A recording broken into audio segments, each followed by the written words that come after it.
Hello, Tom Lebecki here with the latest edition of the New Theory podcast.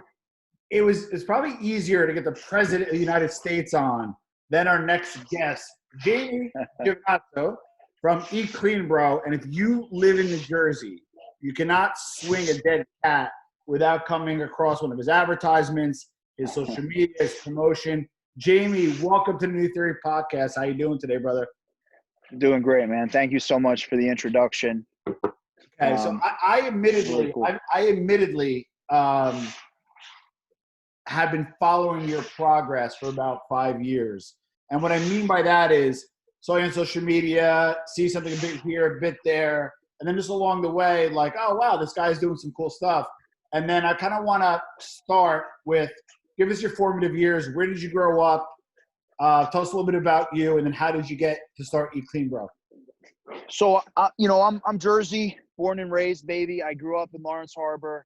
Okay. Went to Old Bridge High School my freshman year. Then I finished high school at Freehold Borough, became a Freehold boy. So, grew up in Middlesex County, lived in Monmouth County, used to wrestled for the Shore Conference, met a ton of good people in the wrestling world. Nice. After wrestling, I got into bodybuilding, and that's kind of how Eat Clean Bro started on accident. Thank you, Leo. Thank you, bro. I ended up, so big part of bodybuilding is preparing all your food. So, for me, working out and pushing myself physically was always that was my life. I mean, from wrestling, bodybuilding, but the missing part was the nutrition. And then once I started trying to compete in bodybuilding, I had to learn how to eat. And it's a pain in the ass to cook that food. So I was a personal trainer back in 2005. I was, essentially I was just personal training because I love to be in the gym. I always joke and say I was a gym rat. Yeah. I was a gym rat before it was cool to be a gym rat. Obviously the fitness industry has really blown up over the years, but back in 2005 before Instagram, it was weird. I was kind of weird.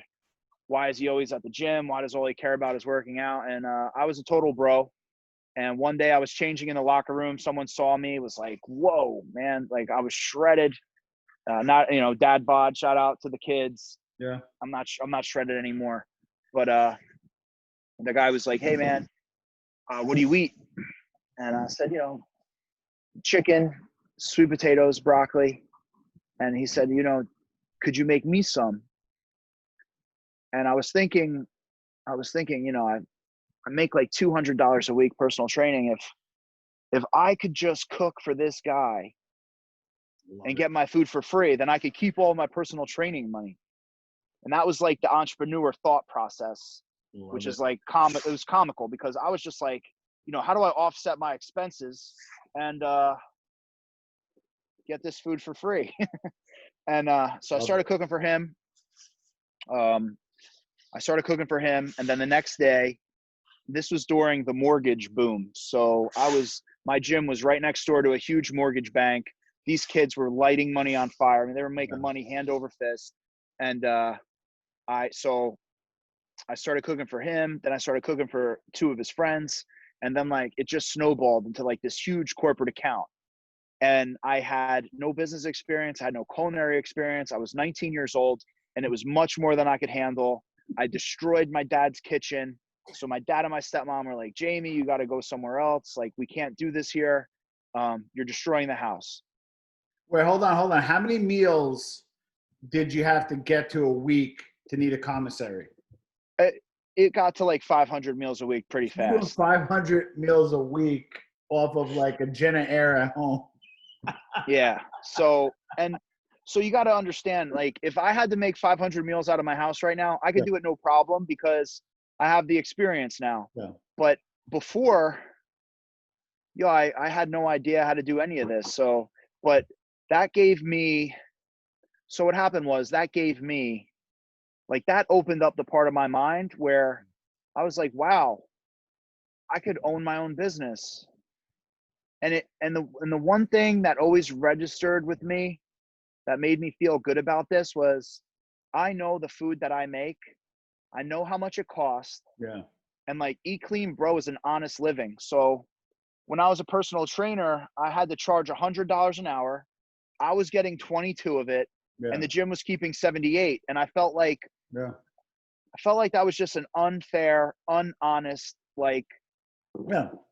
I didn't agree with that. I thought like the customer was getting raked, and I just felt like it was a disproportionate, like, I just felt like the margins weren't fair to the customer. So when I started cooking the food and everything, and I was making pennies on the dollar, I felt like, you know what? I'm giving everybody a really good deal. They're getting healthy food, and like I get to do what I love every day. So it was all around win. And that's why, like, it's something I've always felt good about doing. It's something I've always loved doing. And it's just it's honest living, man. And that, I have a random question. So here's the thing. Like, this is why I did a podcast. People gotta yeah, listen. Like, they gotta rewind what you just said, and they need to listen to 20 times. You saw an opportunity doing something. Fuck it, I'm gonna like work for free, or eat for free. I'm gonna go ahead and service this client. The mortgage boom. You could easily got sucked in as selling it with those guys, get licensed, and go off to that. Like, you maintain a single track mind. You jumped on it. So I can unpack that last 8 minutes for hours. But one question yeah. I have is, I know the space a little bit. I'm a digital marketer. So two of the big expenses, as you know, are marketing costs and food costs. So in the beginning, how did you manage food costs? Because you were trying to, like, hey, I want to cook, I want to get this to 8, 10, $12 a meal. But then next thing you know, you got spoilage, you got, you fuck up, you get returned, Yeah. like, how did you manage your food costs, your expenses in the beginning when you didn't know what the hell you were doing? In the beginning, when I didn't know what the hell I was doing, Yeah. I didn't know what I was doing. And I was making a fucking total mess. I failed from like 2005 to 2013. I was just a total failure. Every couple months I would go back at it, and I would have clients, I'd lose clients, and it was like a huge balancing act. But ultimately I gave up. Wow. So I gave up.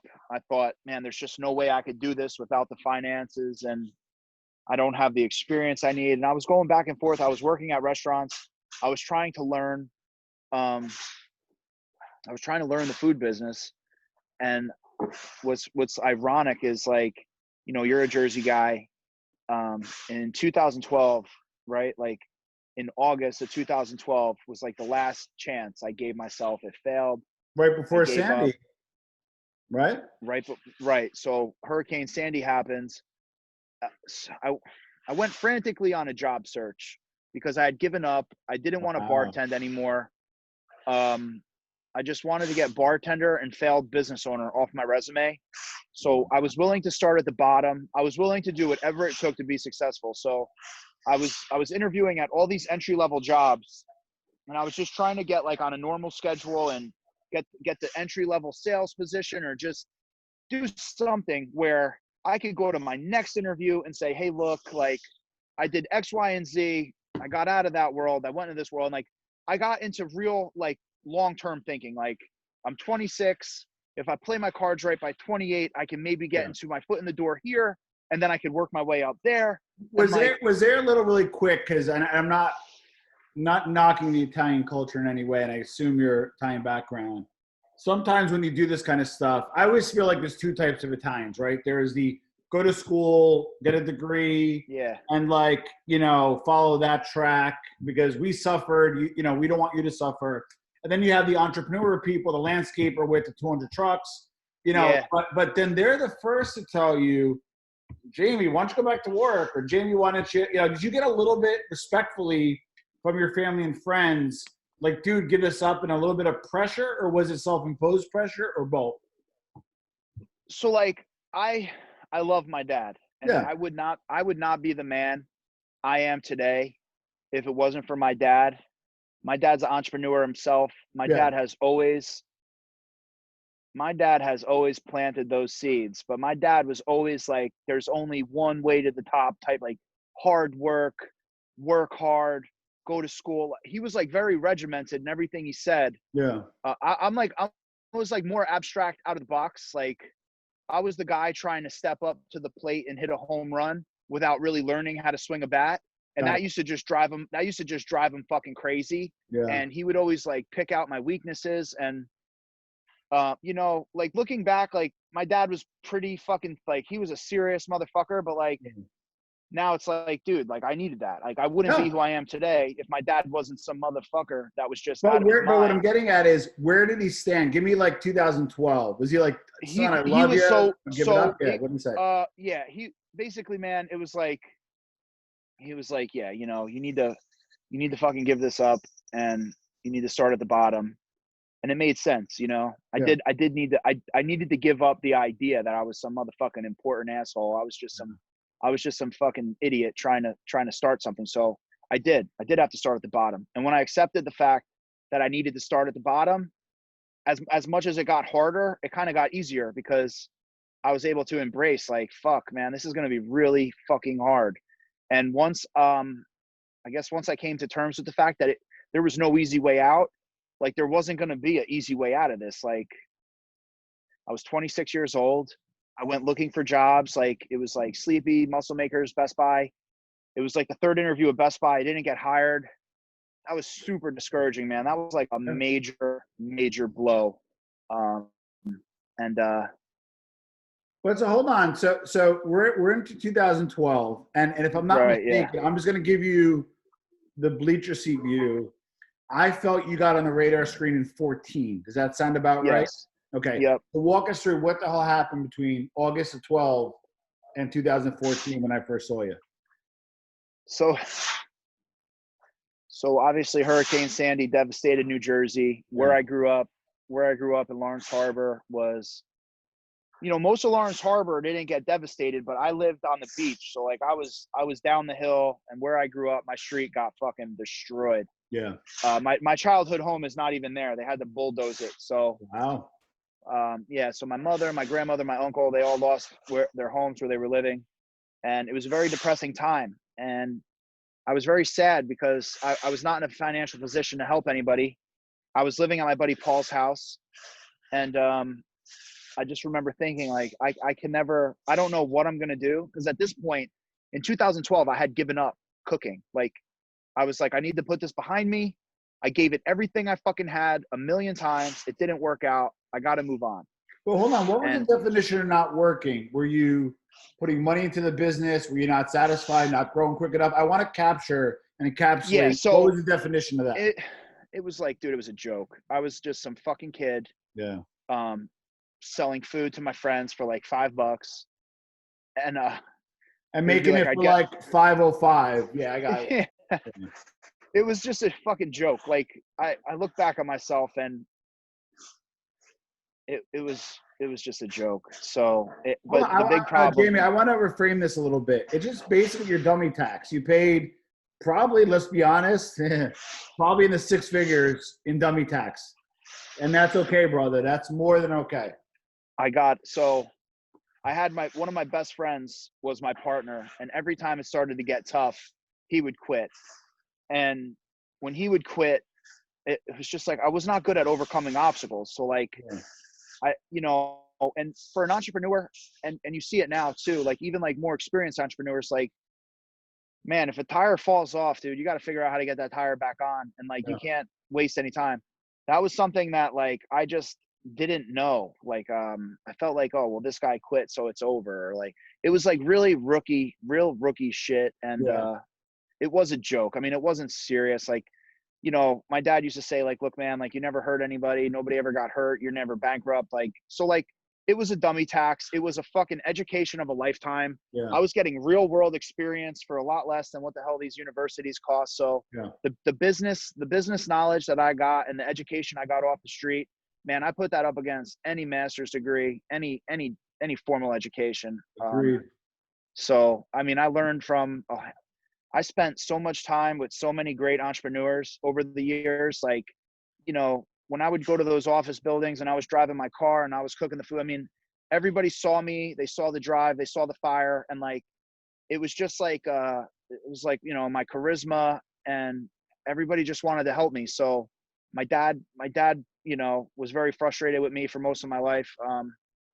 He put a lot into me. Yeah. a lot of other great entrepreneurs in the mortgage business and the real estate game. Like, you know, at a young age, I was reading all the fucking books, you know, the Napoleon Hill, the Yep. friggin' all the business books, man. I read them all. So I always wanted it, but so Now, in real quick, Jimmy, at 2012, this point, real quick, so I want to give some context too. That's a long time to be open, a long time to float it.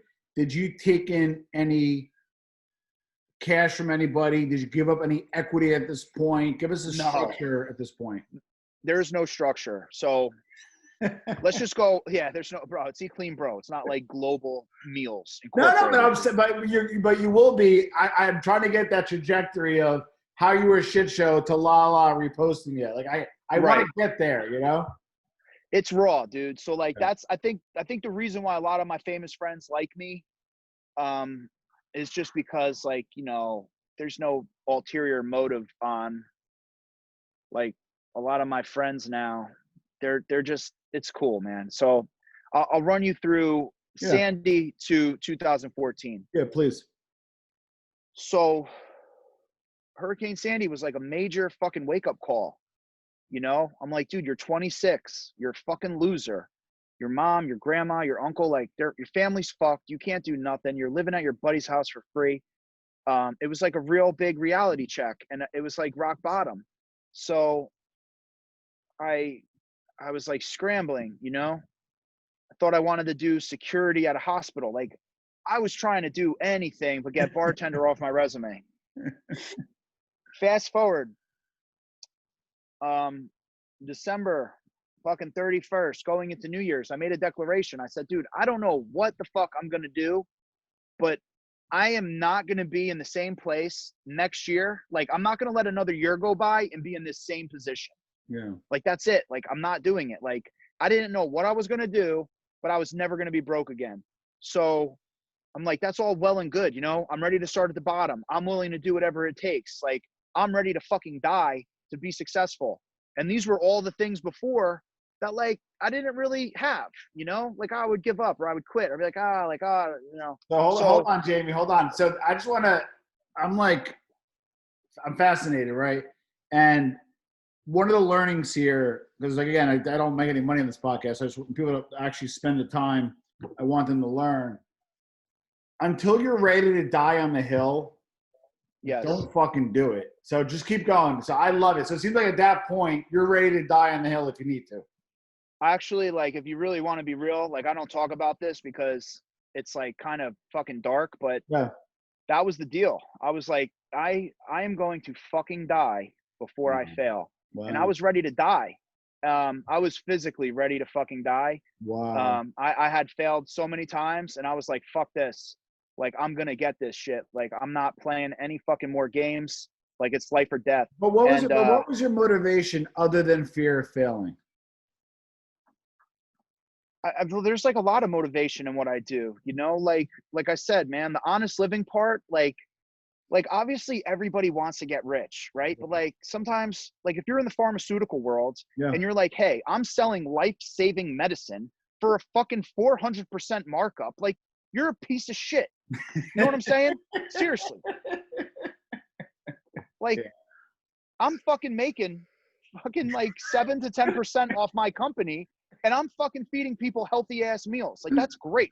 Who the fuck is who's mad at me? Who's saying, no, that guy Jamie's a piece of shit? No one. Only my competition. My competition's saying Jamie's a piece of shit because I'm making people work harder. Yeah. It's just that awkward moment that you're talking to somebody who worked in pharma for 20 years. No, I'm just fucking with it. But I actually get that. That's kind of why I got out of pharma too, and I got into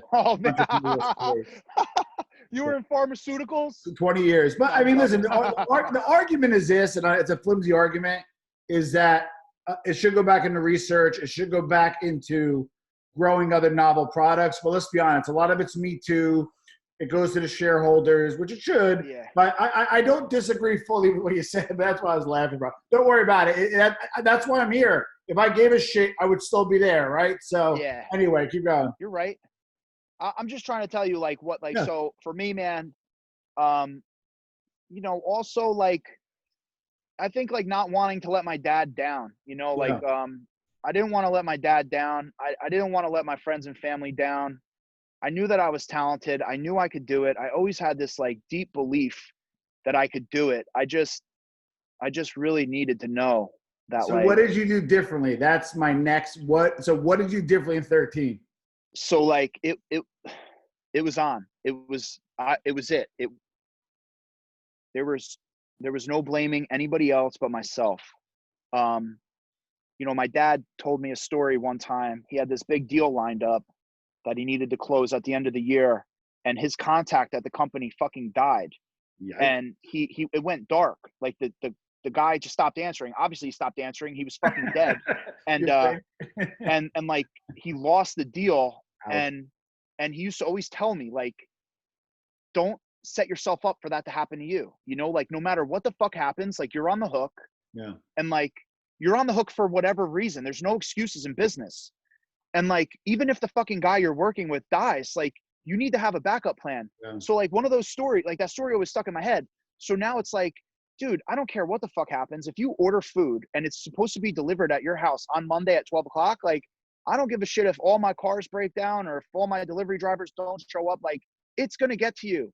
Yeah. I don't care if it's snowing. I will risk Yeah. my life in the fucking snow Yeah. to get like, which I did a lot of times. Actually, I did some real dangerous shit to make sure people got their fucking meals.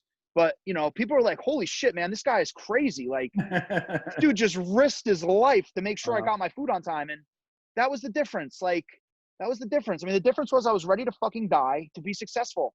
And I was willing to do whatever it took. And there was no excuses. There was no partners. Yeah. In the past, like my friend Seth used to always like quit and let me down. So we you know, move forward. It was all on me. We lost And, no, keep going, James. We lost your video, so but keep hold on. going. How about now? I had an incoming call. Perfect. So I started cooking. So hold on. So this is the crazy part. Yeah.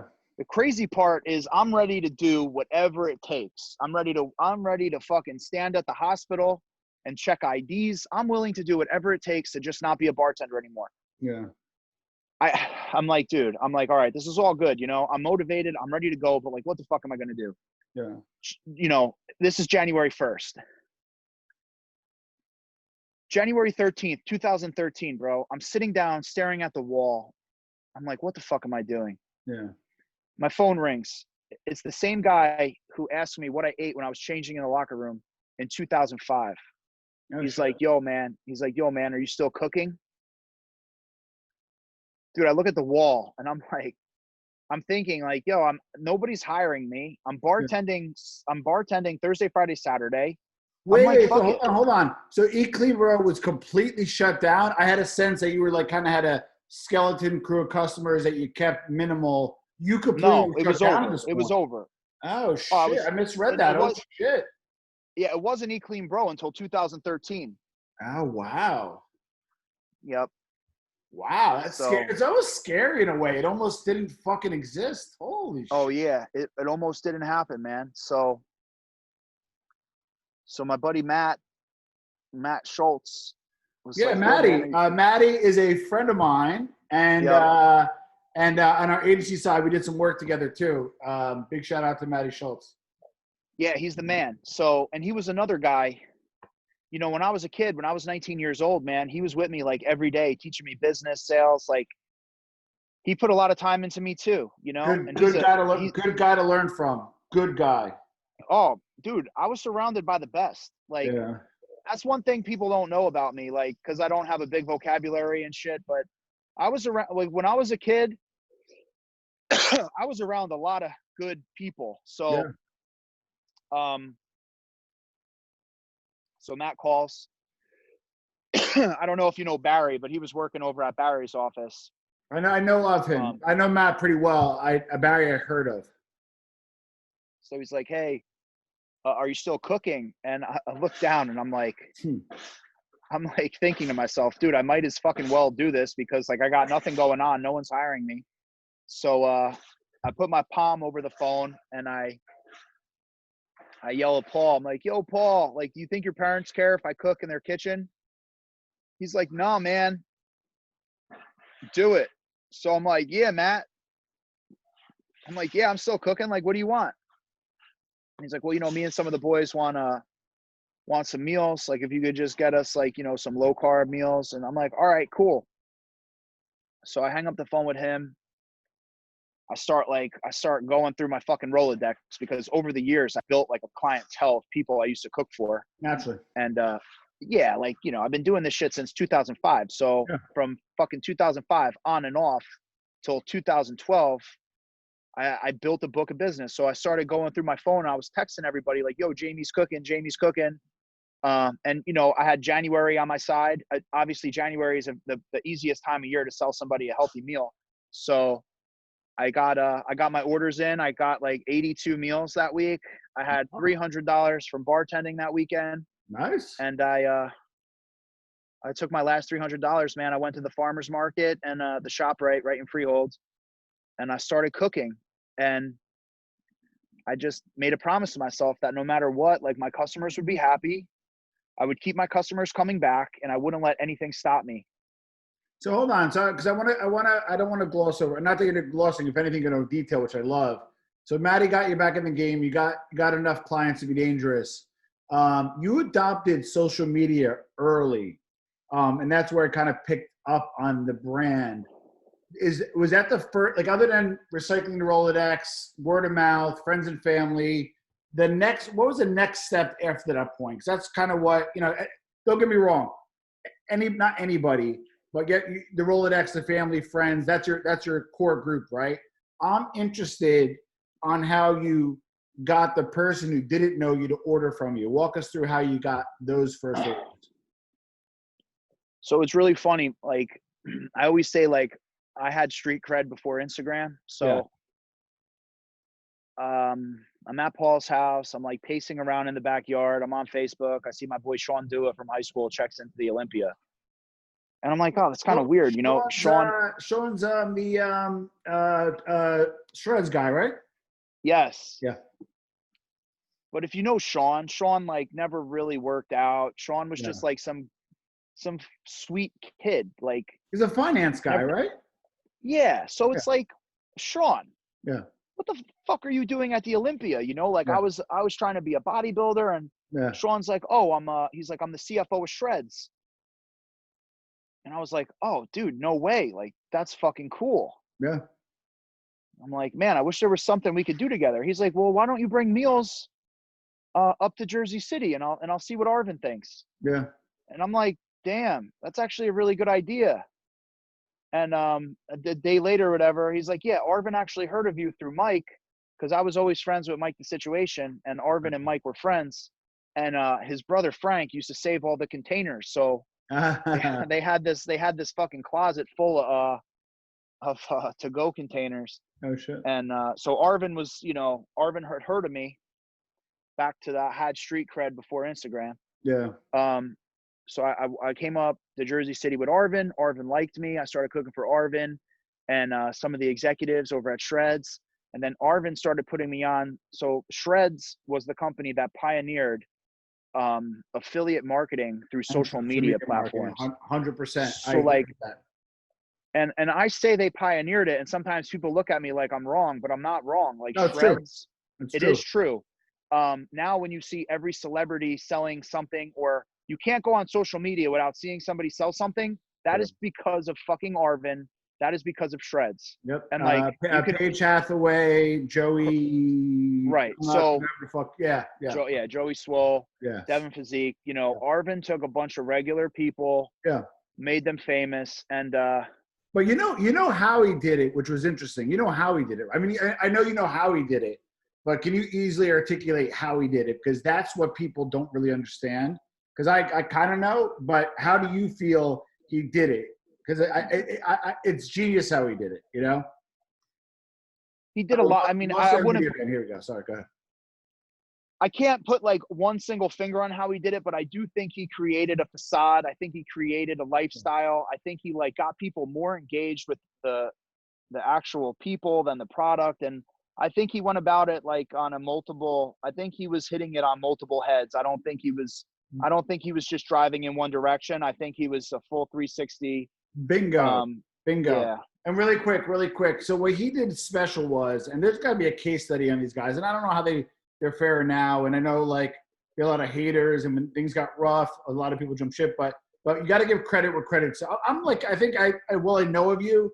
I think we're both like, wherever the ball lies, it lies, and you got to kind of say, hey, it's there. One thing that they did unique and special was they would go to you and be like, listen, we think you have potential. We want to be an influencer. Before there was influencers, right? The Yeah. fat tummy tea and all that nonsense. And they would actually say, listen, we're going to build up your social media profile. We're going to do your assets. We're going to create your content. We're going to elevate your brand. So not only am I like doing like a tummy tea for $500, but like you'll give me $500, give me a shit ton of affiliate commission, and elevate my brand into the millions. So they're like that was fucking brilliant. So Yeah, like, they were like anything away from that, you know? they were like a talent agency that was like, yeah, it was, and they were taking people who like they did they made a lot of, I think they really helped they Paige Hathaway was a nice girl, but Yeah. so I'll get into where Lala, but you're right, you're absolutely right. And I think about Arvin a lot because I knew him on a personal level, and he was a really nice guy. And Yeah. I think like he was so successful at that time, and I would try to talk to him a little bit, like, yo man, like, we should do a charity, or we should give back a little. And I think where all the hate came from was like there was just no humility in that brand whatsoever. They were just all flexing. Yeah. They were like, there was like too much success in people's, and you can't do that because then people start to fucking hate you. So like my whole thing is like, yo, every fucking Thanksgiving and Christmas, dude, I feed 4,000 people. I do so much shit all year long, but then every Christmas and Thanksgiving, man, I go hard. I'm always giving back. And at the end of the day, if someone wants to hate me for being a millionaire, well, like, dude, I've given over $1 million of fucking shit away. Like every fucking dollar I get, dude, I'm punching back hard.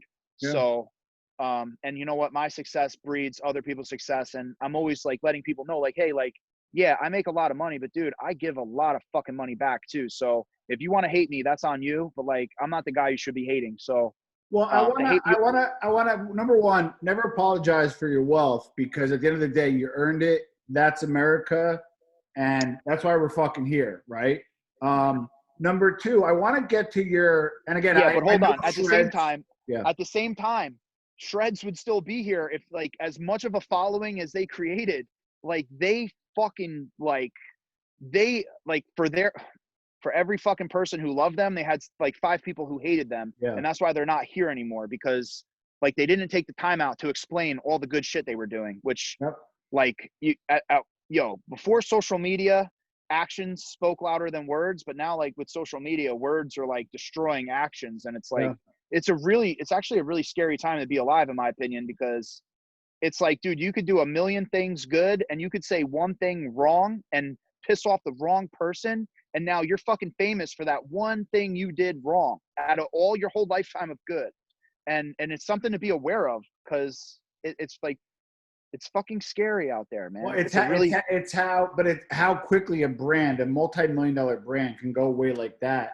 And it's funny because I was debating whether or not to do like a podcast series on Shreds, and you should, because they fucking, like, they went from being a fucking startup in the basement to 2 years later being like a $50 million supplement and fucking high-rise penthouse apartments to them like fucking crashing and burning, which was like, dude, they went from, it was fucking insane. Well, I'm gonna give you my reasons really quick why I think they failed, and you're gonna probably agree, disagree, and that's what makes these conversations great.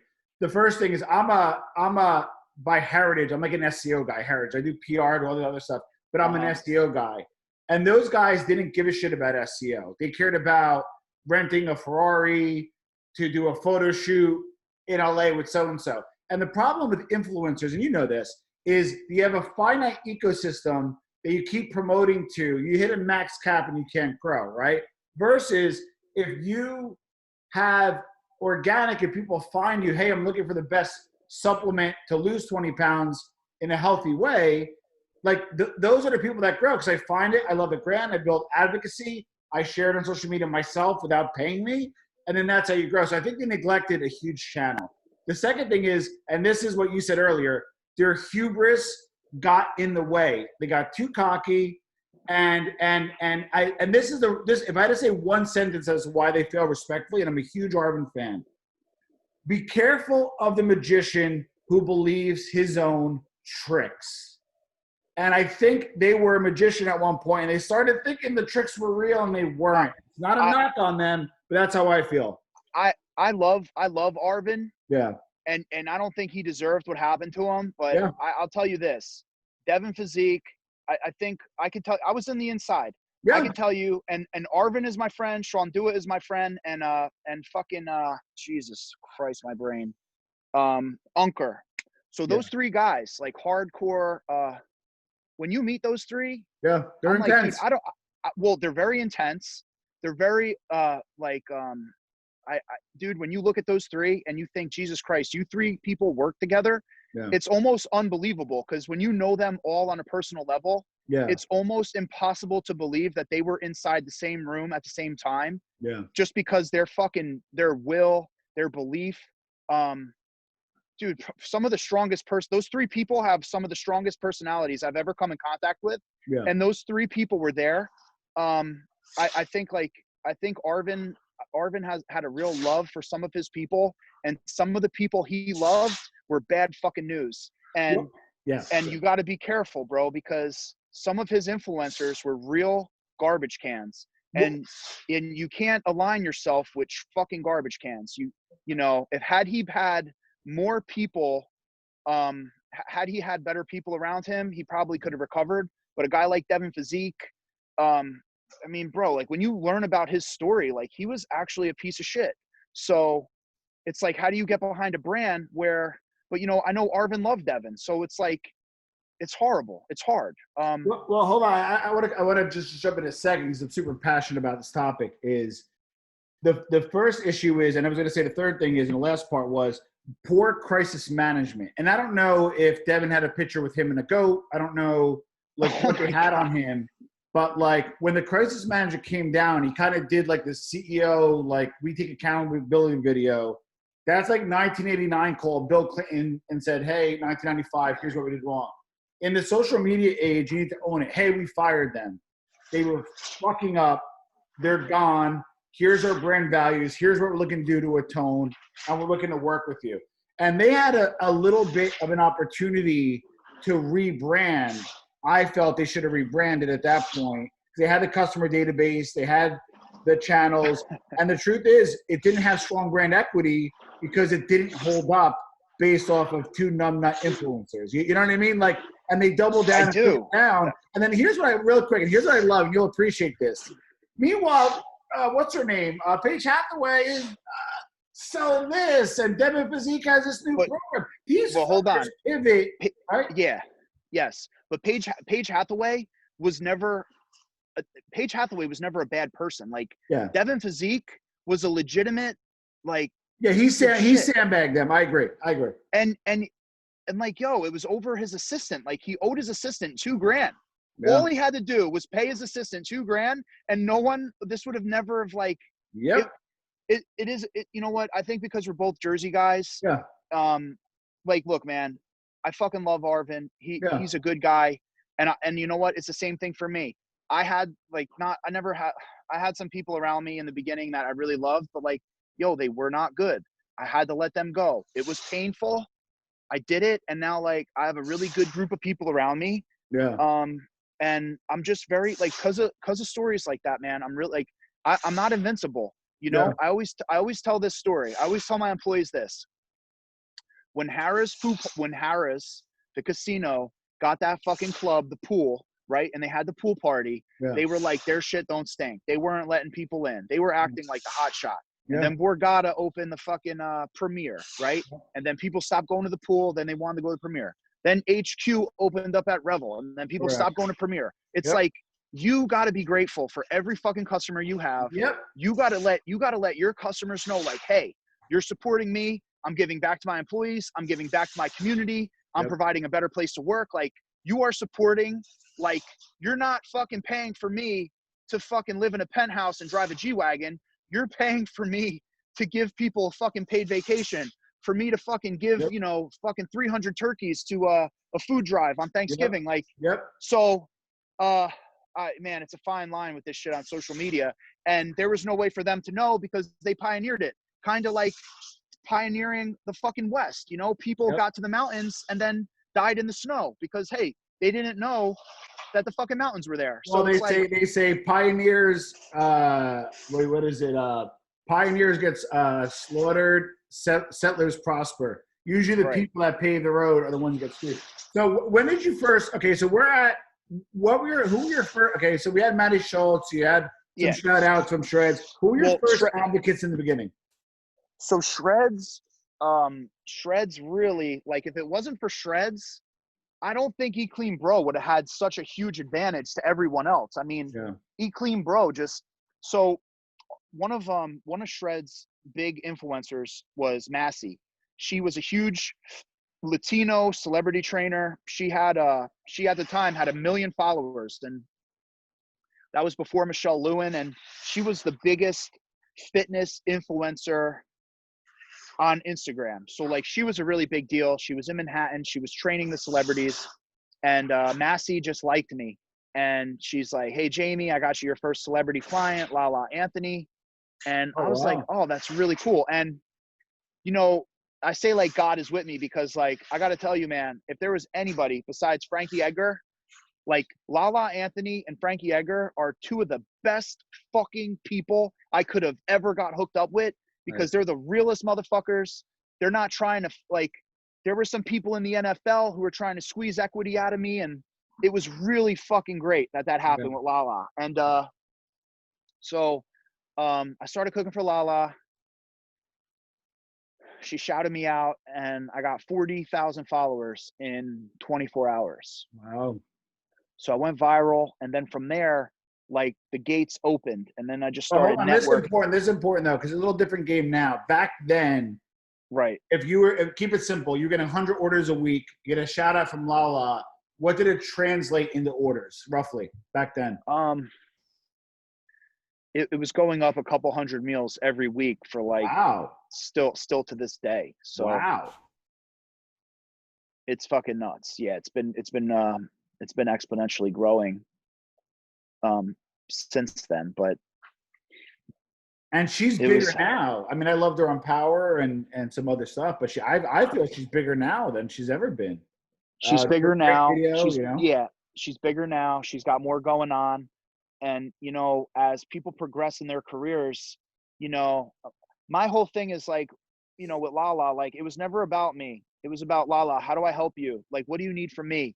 Like, what's going on? Like, how do I help you? Let me collaborate with your personal trainer. Tell me what you need. And that's how it's always been with every single one of my customers. So when I got Lala as a customer, I didn't treat her any differently than I treated fucking Mike or John or any other fucking guys coming to pick up meals. So I always just had that, like, when my clientele, like, when my game elevated, I elevated my game.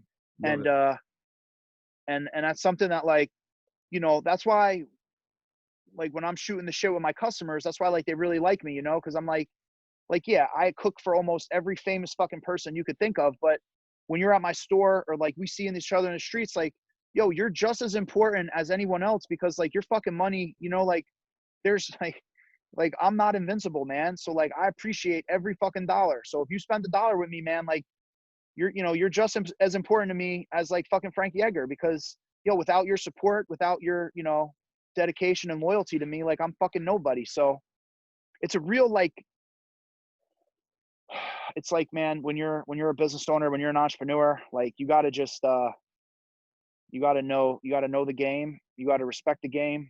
And but hold on, I want to go to details. I love your philosophy, because now it's starting to cook, right? And you treat, like, you didn't say, like, you mailed out 50 comp meals at 50 celebrities in one bit. Like, you legitimately have a good relationship with that celebrity, and you didn't say, I treat my celebrity clients like gold.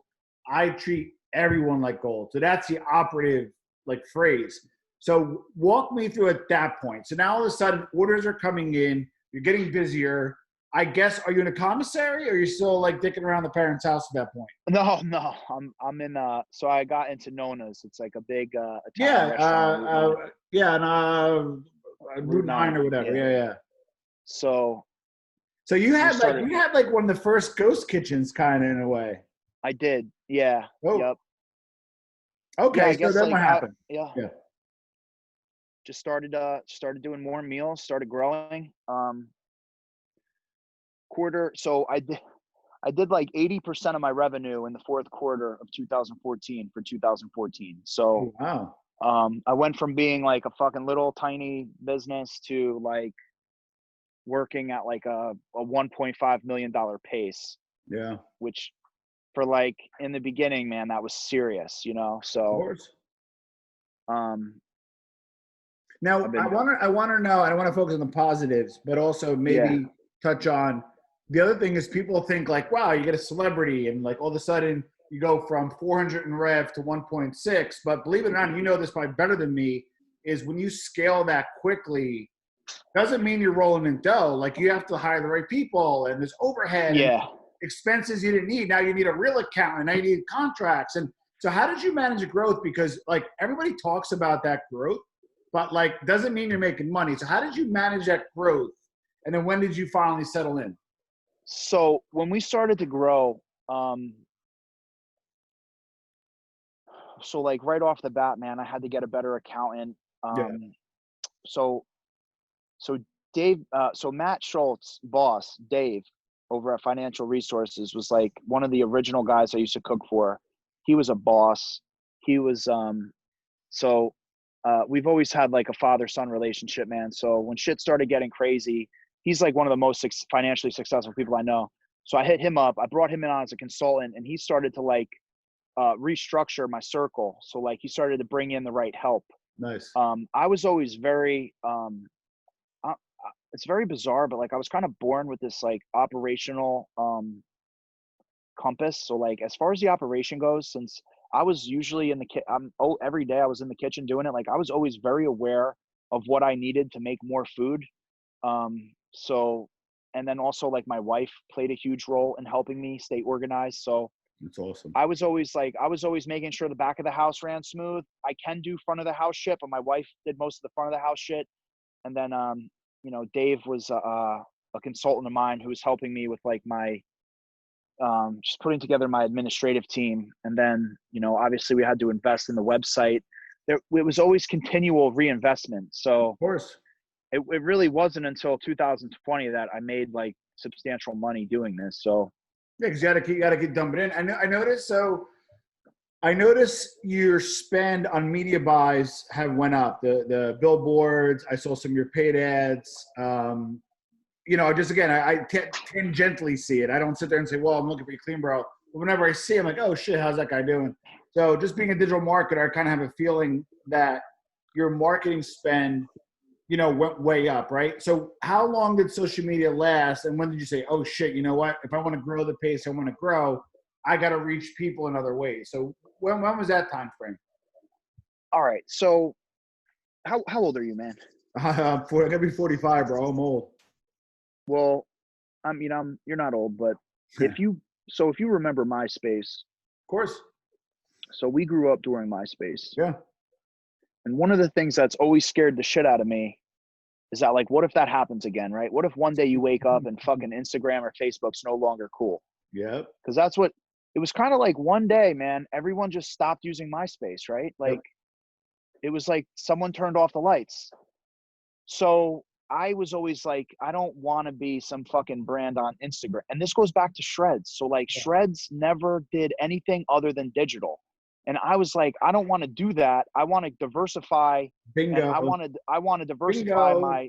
my because if any of those outlets go down, at least I'm diversified. So I I I started doing the billboards locally Yeah. just to see, like, I started small just to see if they worked, right? I put one up in my hometown in Old Bridge and my phone started blowing up, like, Jamie, seeing your sign, seeing your sign. I'm like, all right, that's cool. So, like, I started to think about the traffic pattern and I'm like, all right. So then I put one in Sayreville on 35 South. So, like, going over the bridge, you're seeing the small sign on 35 South, and then you're seeing the big All right, sign Jamie, on we Route 9 lost your North. hold on, it's important. Hold up, we lost your video. There we go.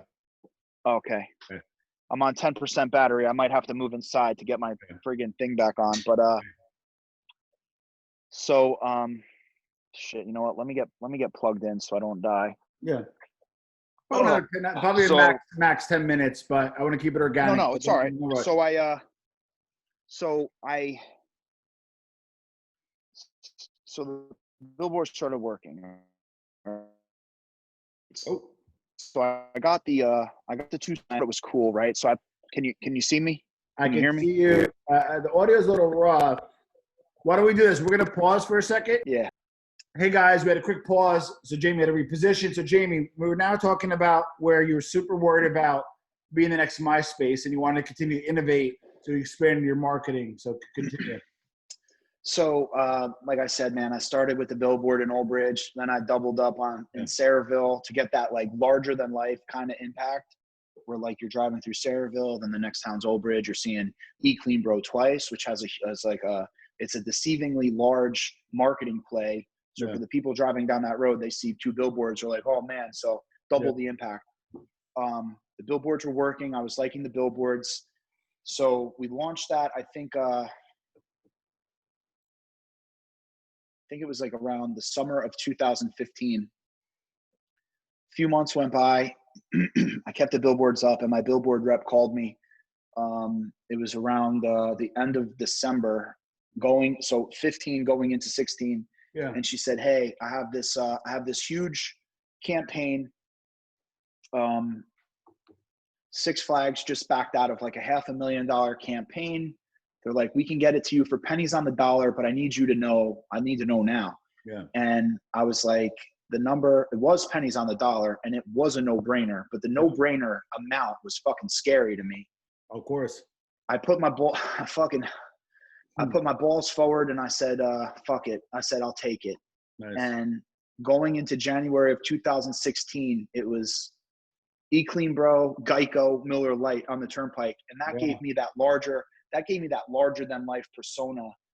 Me and Kayla were sharing a Kia Soul, living in a 1-bedroom apartment in Old Bridge. And we had a campaign, and we had Six Flags Great Adventure fucking billboard campaign on the turnpike. So, we, that one paid off fucking big time. Yeah, but so hold on. So like, obviously you did it right, and you got a great deal on it. But was it like, hey, advertising transactional, or was it like, fuck it, the worst case scenario, get the brand out there, get awareness? What was the strategy behind it? Because people, there's many reasons to get a billboard for it. How much was awareness, and how much was just quick ROI? So, my whole thing with the billboard was like, our first billboard had like a plated meal, had a fork and knife with a glass of water, and it said like Clean Bro, healthy prepared meals. It had like this shit on it, and I thought like it's like too much. Our second billboard on the smaller one was like, it was just Clean Bro, and then it had like a couple fucking things on there that we did, like healthy fresh meals delivered, yada yada. And it was Bobby Schneider at Outfront, who's like, yo, get rid of that shit. Yeah. Just do this. And I was like,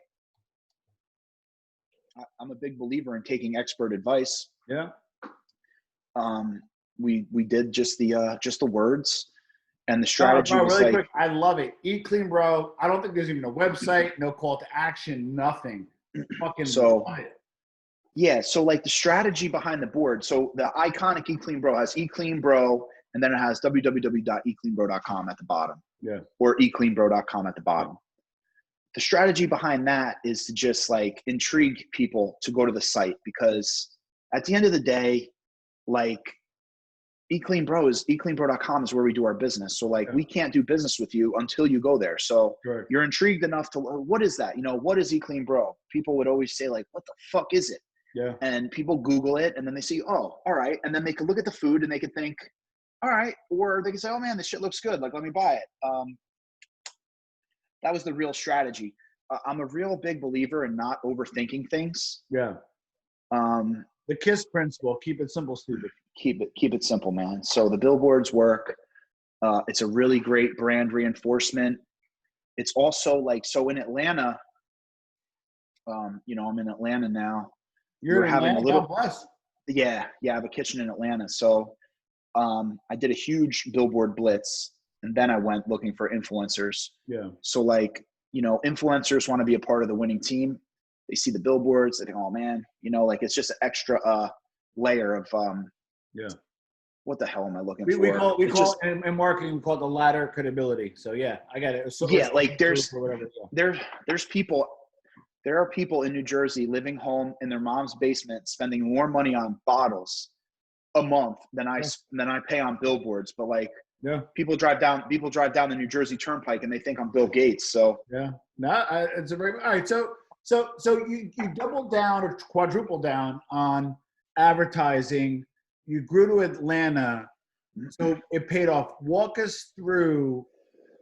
So before we get kind of like how you're doing today, what were some of the big obstacles during this growth period? Other than spending a shit ton of money. Yeah, my biggest obstacle is just like, being betrayed by people I thought were my friends. Yikes. Obviously technology was a big obstacle for me because I'm not a technology guy, and eClean Bro is a technology company. So it's kind of hard. The biggest obstacle is just real. So like for me, man, I'm like a go. Let's figure it out as we go. Yeah. As the organization scales, you just need to have more calculated decisions, because as your organization grows and the more people are involved, you need to have clear communication so people know what their roles are. It's like deploying a football play. Like you can't just snap the ball. Like people need to block, people need to run straight, people need to cut, hook. Like everybody, like the game plan needs to be more precise. So I put the right people in place. I have people like really carefully looking over the financials. I have people managing like waste and spending. I have people like carefully planning and executing the marketing, carefully planning and executing the technology investments. And for me, man, that's like really the biggest obstacle, was getting out of my own way, letting my employees grow into bigger roles and trusting them. How many meals do you do in a week, roughly? We got up to almost 40,000 this winter. Damn. Yeah, with COVID, man, everybody started hoarding food. Oh yeah, so. how did Jesus? I'm going over the bit. Walk me how COVID affected you? COVID, Jesus, man, I got like this dry throat. Yeah, I'm coughing on the podcast. I don't want people to think I have COVID-19. I have a dry ass throat. as we're. So like, there's a couple of ways, right? So for the customers, for the business, COVID-19 happens. The NBA got shut down. People started thinking, holy shit. They started hoarding food. Orders exploded. Yeah. The employees snapped into position. Everybody got their food. There was no inconsistencies. There was no late deliveries. All the customers, super grateful, super happy. I think like looking back, we were one of the only delivery companies to not totally shit the bed. I mean, everybody fucking tripped and fell for COVID-19. eClean Bro fucking started running. Instacart. Well, hold on. How did you make up for that capacity? Did you do 24 hours or find dormant kitchens? How did you make up for that excess capacity? My infrastructure, right? So like my grandmother used to always tell me about the 3 little pigs. And I always think about the little pig that built his house out of bricks. Yeah. I've always built eClean Bro out of bricks. So like each single step, each single process, like our bandwidth to withstand a 7,000 meal increase one day. Like, I don't know, like, imagine going to a restaurant having to make an extra 7,000 fucking plates. Well, that's why, how'd you do it? That's a fascination point. Dude, every single one of my fucking meal, all of my recipes broken down mathematically. I mean, eClean Bro is like fucking mathematical laser precision. I could shoot a motherfucker to the moon. You know what I mean? But what about your supply side? I know chicken was scarce, meat was scarce, certain dairy products were scarce. So luckily for us, for the supply chain, the big punch happened on a Thursday. we had a little bit more time to respond. When the Thursday response occurred, the chefs raised all the pars, so we got more in over the Smart. weekend. Process There one was place, right. administer. So, so we got annihilated on a Thursday. So like Thursday is usually a slower day. It was a day our staff can handle. It wasn't something out of that much out of the ordinary. They could handle it. And then it was like Sunday, Monday, Tuesday, boom, boom, boom. And then it was like almost like, all right, we adjusted. We're in. People are hoarding food. People are ordering double. People are ordering triple. Customer retention went through the roof. We were just a trusted, reliable source for people and their food, which is something that was always meant the world to me. So that's how we were able to respond. I mean, I have a lot of strong managers. They take this job really seriously. We were following COVID before it came to America.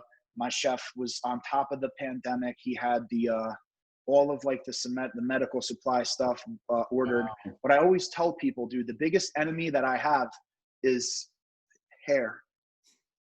So like, you don't want hair to fall in food. Naturally. So we're naturally like pretty much a fucking lab anyway. So you go into work, you're all like buttoned up, covered, because you don't want the hair to fall into the food. And so how was it? So you had increased food. Wait, hold on. Right. Increased food orders. How was your retention? Were these people more like, hey, to get me through it before you get back to work, or did a lot of these people stick with you? Every summer we typically just fall off a little. It's just the natural sales cycle. Yeah.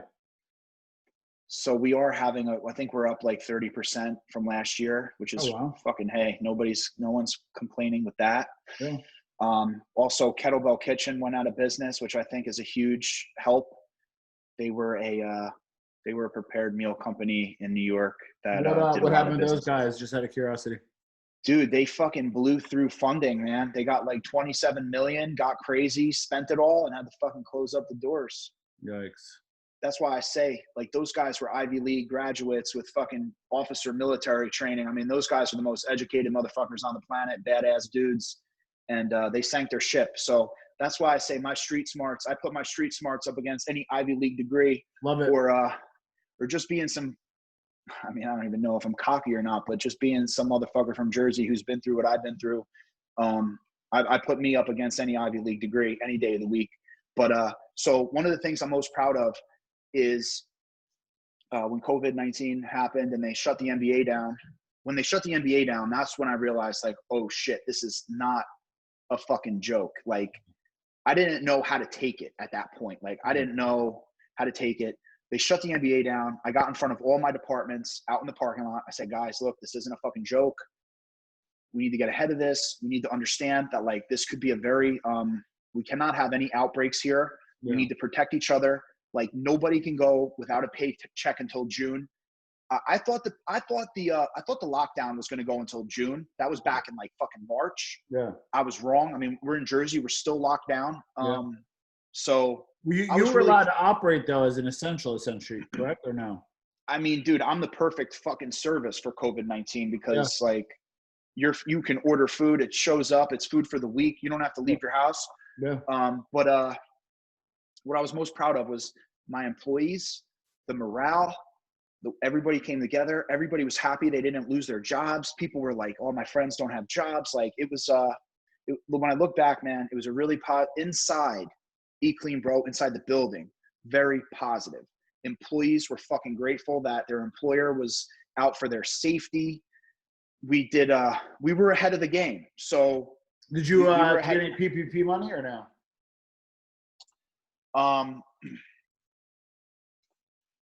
The PPP, I was advised to take the PPP, man. Sure, so, yeah, no. I took it for both my businesses. I super needed it, and when I needed it, oh fuck no, it was needed. I don't care. People, that's the one thing. I don't care if you're open and working and even growing.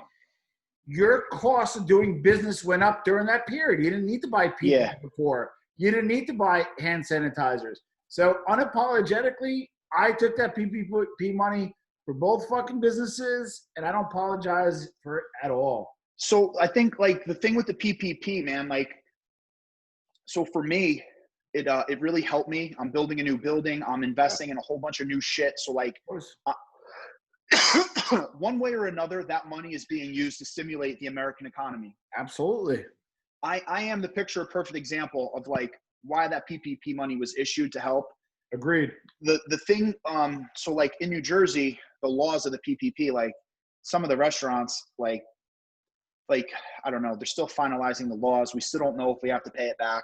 I'm happy either way. If I have to pay it back or if it's a grant, I use that money. So like the money was used for what it was intended to be used for. Correct. The American economy is being stimulated. Yeah. I gave all my employees that came to work an additional 20% on their paychecks. Hazard pay, yeah. I did the same thing. Yeah. So yeah. So, but yeah, and you know what, man? It's stimulating the economy. You know, when the banks were bailed out and got that bailout money, and then shut the doors on everybody who needed money, that was kind of fucked up. So that's the thing though. Like that's the thing. I'm not like a big media conspiracy guy, but like some companies, like I remember they were like some like luxury companies, and they were getting dogged for PPP. And just to give the background on PPP,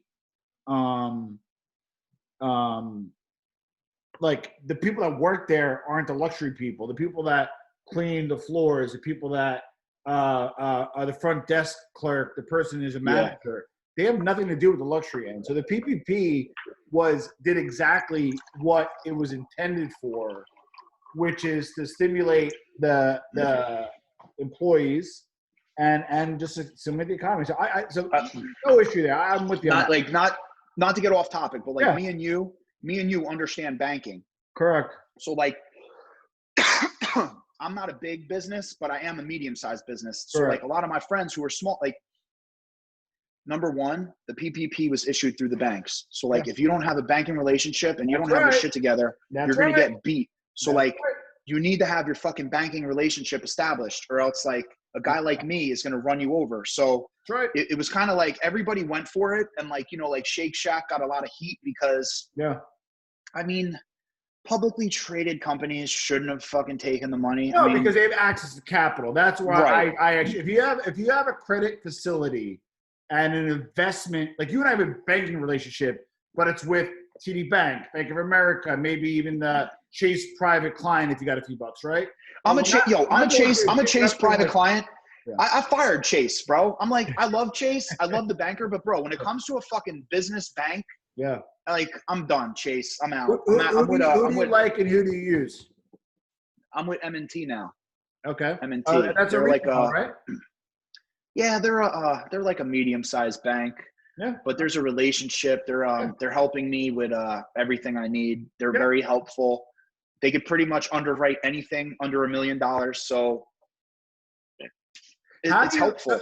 So I'm gonna ask some marketing questions before we conclude. But before we get there, I love everything about this conversation. I had high hopes and exceeded it. How do you deal with debt? You know, because like you know, I know like us old school Italians, you know, we don't like debt. We don't like to owe people money. But like in the businesses you're in and kind of what I'm in, you need debt to function. Because you just need it. You can't pay everything cash, you know. So how do you handle debt in the growth of your strategy? Like, what are you doing? So like, I'm not afraid. Like when I have to buy a van. Yeah. This year, I paid back most of my company debt just to build like a stronger balance sheet. Yeah. So what's really crazy about 2020 was I sat down in December of 2019. I explained to my staff. My manager meeting. I said, guys, we're in a lot of debt. I said, a recession's coming. Yeah. I said, we're due for one. I don't know how long it's going to be, but like in 2020, I'm going to work on building a stronger foundation for my company. So like, you know, I'm going to be using money to pay off a lot of debt. I like the transparency. I like when my employees know what's going on because that gives them like, it just like when you're doing day-to-day shit, man, when you're in touch with the owner and he's letting you know what's going on at the top, like people like that. So, well, hold on. How do you do that without scaring them? Because I was like overly transparent. And then if you say too much, it kind of runs to Indeed to look for jobs. So how do you find that balance of, hey, I want to be transparent. And they might not even have the mental fitness for some of that transparency. So how do you do it? there's nothing that, like when you work for eClean Bro, you see it's a growing company. I mean, you see the orders going up. Yeah. So it's like, dude, every fucking week you've been here, orders have been going up. So Yeah. like there should be zero doubt Yeah. that we're headed in the right direction. Correct. But like I overextended myself in 2019. I had to pay off some shit. Yeah. I had to really clean the shit up. And like, I'm like, guys, like this is what's going on. Like, I feel like when you look at the government, right? When you look at all the tax we pay, you can never get a straight answer, but where the fuck is the money going? Correct. Like, where the fuck does this money go? Yep. And it's a frustrating, aggravating fucking thing when you're paying millions of dollars in tax and you have no idea where the fuck any of it goes. Amen So to that, bro. I like my fucking employees to know, like, yes, guys, we're making millions of dollars, but we have millions of dollars in debt. So like we're doing X, Y, and Z with this money. So first of all, if a recession occurs, no one's getting laid off. Yeah. So like in my opinion, do you want a fucking $2 an hour raise or do you want job security? Because I want to give you job security. That's what's important to me. I want to know if we come across tough times, I'm not looking to lay a motherfucker off. So that's just where I'm at. And I'll tell them how it is. And if you don't fucking like it, like you could leave. Yeah. But I got to be responsible. And I got to look out for everybody. And you know what? If you're deserving of a raise, like, yeah, we give people raises, obviously. But like, dude, the fucking focus of 2020 is to align ourselves to be in a positive position to borrow money and ask the bank for money and build a fucking relationship with the bank, which we've done, which we're doing. We wiped out essentially all of our vendor debt, paid off all the credit cards, annihilated debt, which I'm happy about. And our financials are strong as fuck. So. Well, hold on. So I know there's probably a reason for that, which I want to get to because I know where you're going because I have 4 specific questions and I want to see if you don't know the exact answer because you might have a CFO or maybe a marketing person.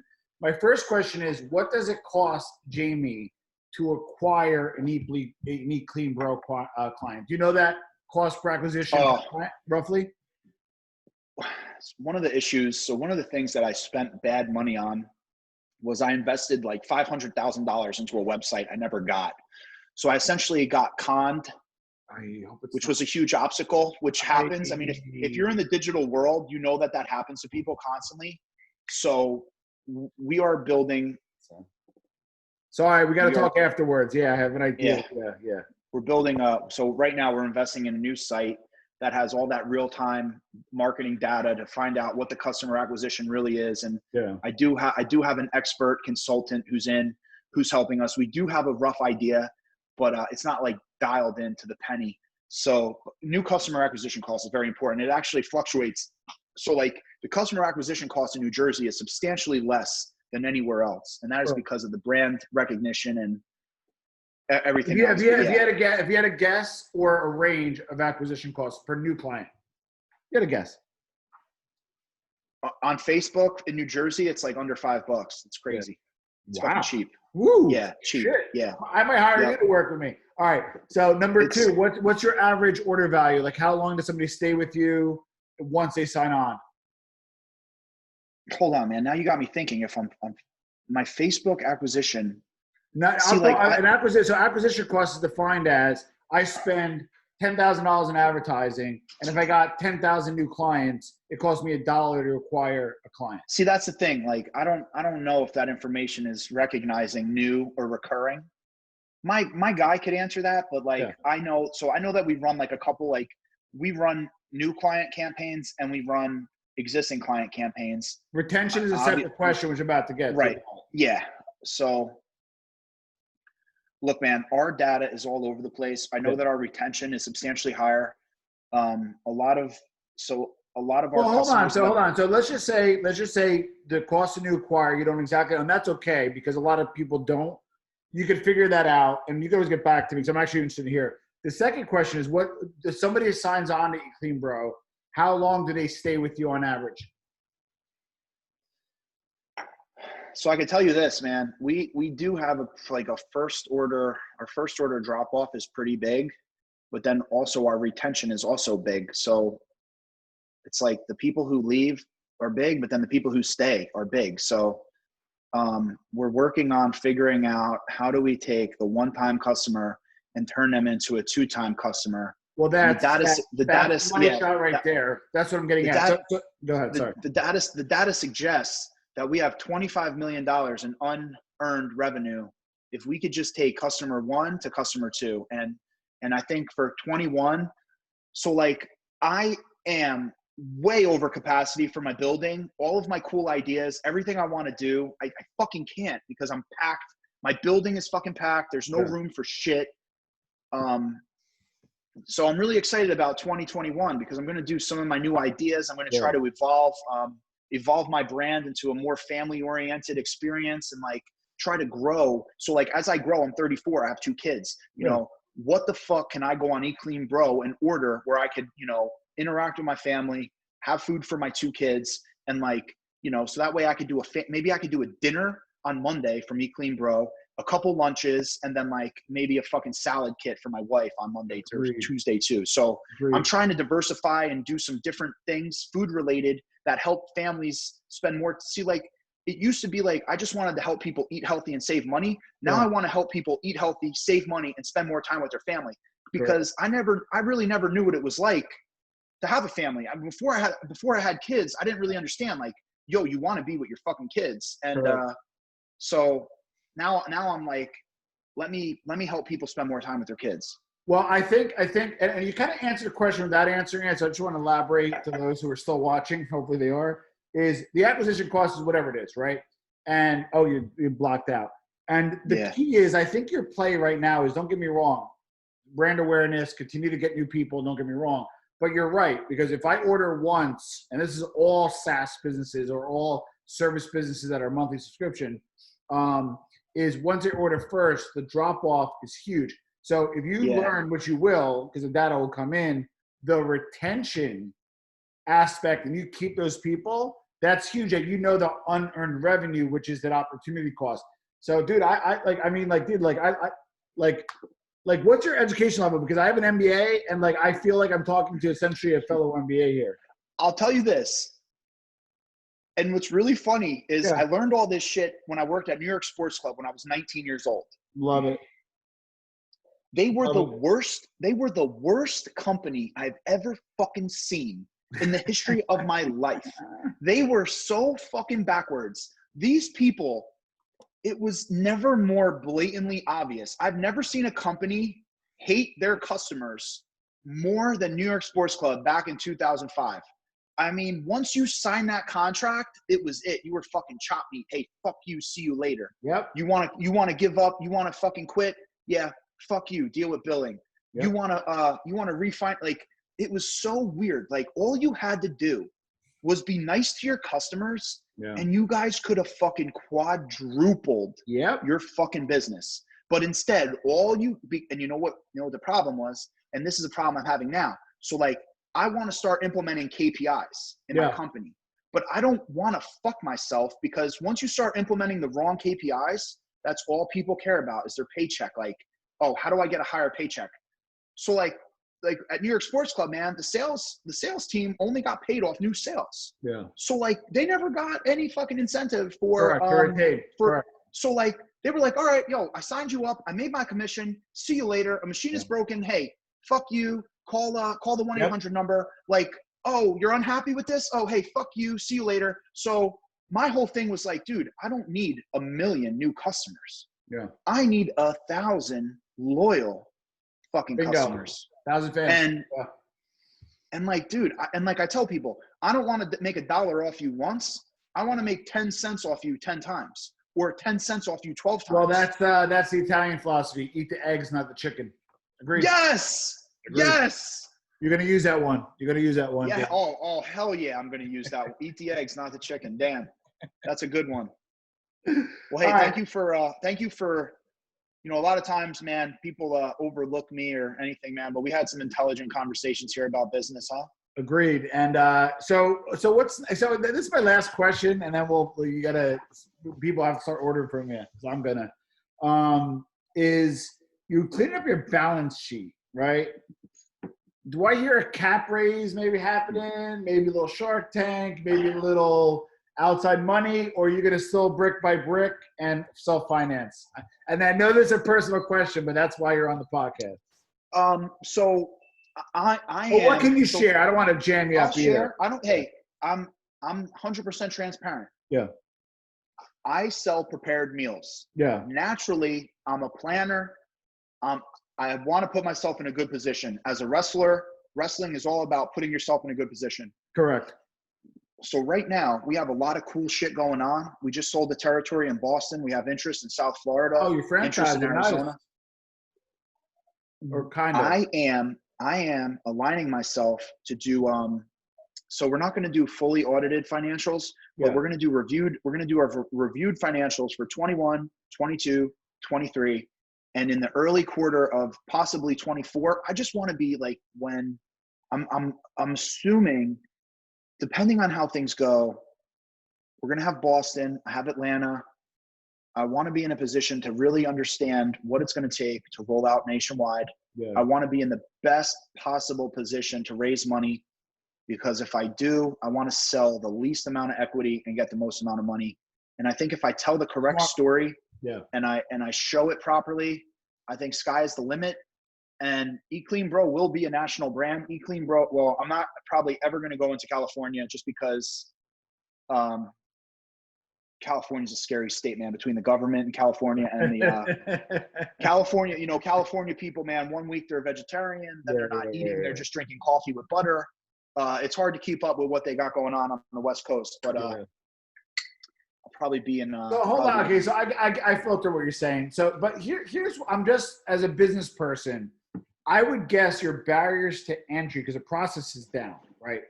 You need to find essentially a centralized, qualified commissary, somebody to run it, and then marketing dollars digitally and throughout out front is pretty easy. Whether you buy a poster here in Boston or you target here in Facebook. So theoretically, you should be able to scale. Do you want to know something interesting? Yeah. When I did my first billboard blitz in Atlanta. Yeah.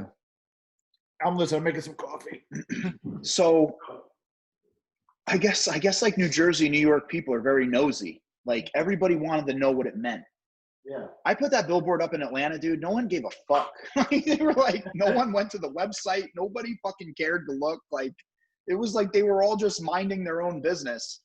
And I remember thinking, like, damn, dude, I need to rethink this billboard strategy. But second time. Well, there's a reason for that, because in New Jersey, you had some brand equity. Yes. And then it's like, well, who is that jerk off, right? So they wanted to match it up because of that. Yeah. Versus like eClean Bro, like it's almost like you weren't even a jerk off to them yet. You know what I mean? Like, but that's the learn. That's part of the learning, you know? Yeah, and also the traffic pattern in New Jersey is actually pretty insane. So I always talk about 300, how like they had to march all the troops down that narrow. That's right, a battle of Theophilis or something. So Atlanta is a huge circle. New Jersey, everything bottlenecks into Manhattan. Correct. Or it bottlenecks into Philly. Yeah. So it's very easy to have beautiful billboard position in New Jersey. So the second campaign, I was a lot more concise. I mean, I was like, yo, Midtown, Buckhead, Marietta, like Johns Creek. Like, I'm targeting the suburbs and I'm targeting the hotspots. So like, it's a more concentrated effort than to just throw a bunch of shit around, because my original billboard campaign was like a total failure. But the second one's hitting people. So hold on. So I was gonna. And this, I think, and this is where the business maturity comes in too. There's obviously a lot of issues with in the country right now. One of which is, there's a lot of racial inequality and so forth.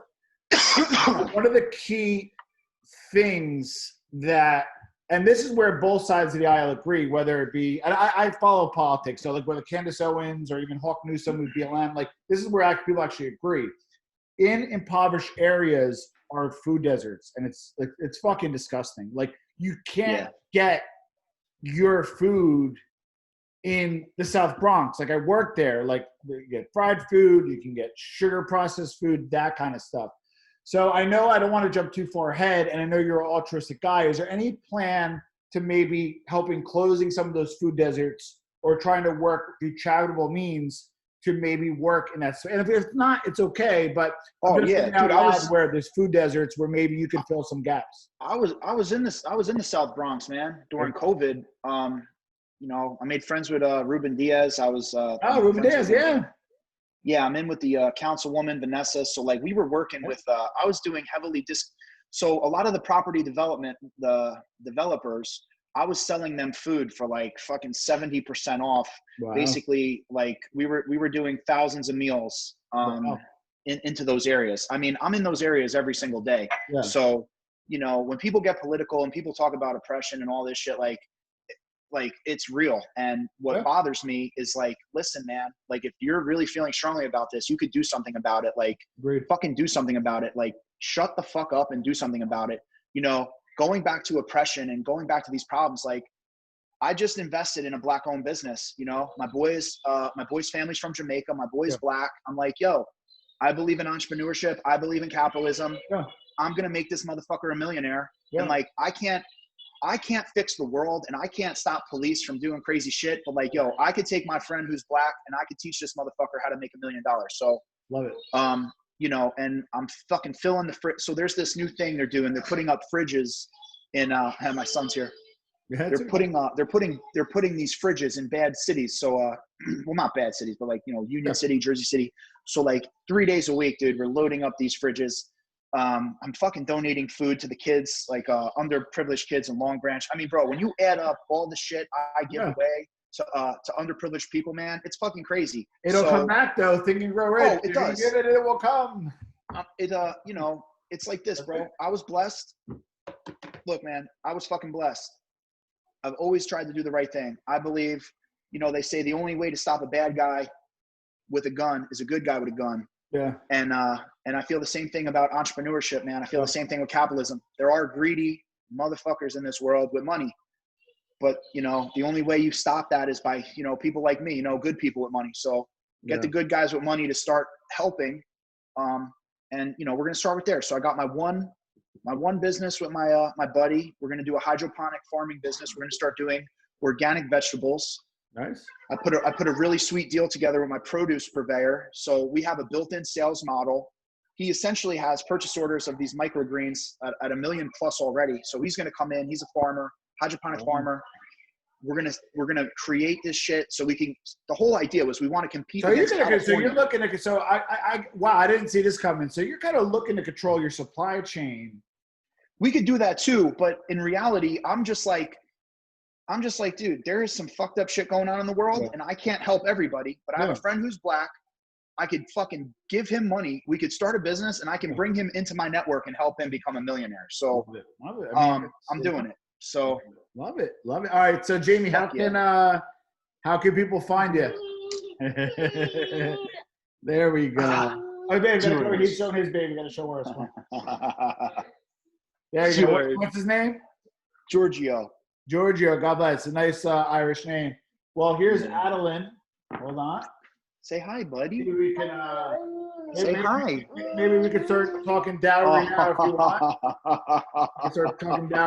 you want. Yeah, come on, buddy. So, well, listen, that's the reason why we do it. And like I said, I had high hopes of this conversation, and it was because, you know this. It's Jersey's a tough place, right? You open a business. But you have haters. But like, here's what's fucked up about Jersey. Like, you have like active haters. Like, oh, Jamie's doing this or somebody's doing that, and it's hard to break past a group of people that don't know you. Then all of a sudden you start getting those people, and then all of a sudden Jamie's cool, you know? So I had to go through all of it, yeah. And like I said, this is good. This could be a friendship, man. We're going to be in touch. This is going to be one of my biggest podcasts, and I had some big podcasts. And so, Jamie, how can we find you? eCleanBro, baby. eCleanBro.com. My Instagram is Jamie Giovinazzo, but if you don't feel like spelling it, you can go on eCleanBro Instagram and just search Jamie G, and I'll probably be the only guy to pop up. Jamie. Love it. And listen, we'll put some links, and then Jamie, and don't jump off yet. We'll talk for a second. But Jamie, thank you for your time. And this is a special podcast, my friend. I hope everybody enjoys it, learns from it. Also, man, before I get out of here, you know, I love sharing whatever information I can. Whatever, my fucking earpod just fell out. All right. Hold on. This thing shuts off. Just if you're listening and you need help or you want to talk to somebody, man, if you want to get a coffee, just fucking take me up on it, man. I believe in entrepreneurship. Love it. I believe in capitalism. And I was blessed with a street education that's second to none. And I would love to share whatever information I have or bounce ideas off each other and just help anybody looking to start a business, man. Please, God, reach out to me. I'd be more than happy to shoot the shit with you. All right. So Love it, brother. And I'll put some links below.